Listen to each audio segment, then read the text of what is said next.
Hi, I'd like to talk for a moment about a game called MURI. I was originally going to do a Mount C review of this, however, I had trouble recording footage. When I used traps, the result was the video game footage was really small and isolated to one corner, and I couldn't even expand that because you could barely see what was going on, so yeah, it didn't turn out well.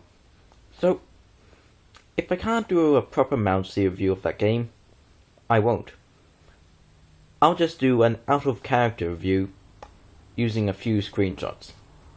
The reason I was going to do a Mount C review of it was because it's a very DOS-inspired game. It takes inspiration from classic DOS platforms like the original Duke Nukem games and Commander Keen.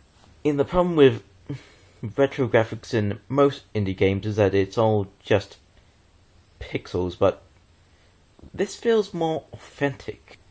Despite the limitation of 16 colors, as it was for DOS games in the early 90s, the graphics make the most of those 16 colors, resulting in quite colorful graphics.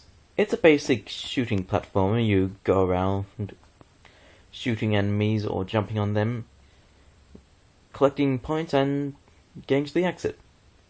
The exit is relatively easy to get to. However, when you find it, you don't want to go there straight away. You want to rack up as many points as possible, so you ignore the exit and go back and see how many points you can get. So, there's not a lot to say about the game. It's a fun little thing. However, it's not perfect. Firstly, there's this thing called cells. I have no idea what's going on there. Just sometimes when I'm standing in a particular place in the level, I notice that there's this apparent tally of cells and lots of question marks appear. Yeah, those question marks seem to be my reaction. It seems later, at the last stage, there's this door which can be opened with cells, but what the heck are cells in this game? Secondly, there's no save feature.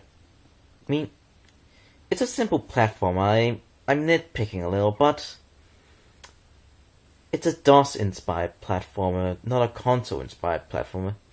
The main difference between DOS platforms and console platforms was that console games couldn't save unless they had an internal battery, whereas DOS games could easily save onto the hard drive. So, if you're going to make a tribute to DOS games, then you might as well add something that made DOS games different from cartridge games. And thirdly, it's a little too easy. I mean, like I said, when you find the exit, you don't want to go through it straight away. You want to get as many points as possible. But still, in many old platformers, even on the DOS, it was relatively hard to get to the exit. But it's quite satisfying. So yeah, give it a look. Anyway, I'll be making more Mount C reviews. However, I will be making a few changes. Nothing too drastic.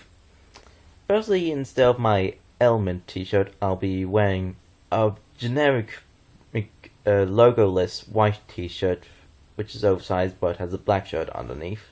And I also might incorporate some CGI into it somehow.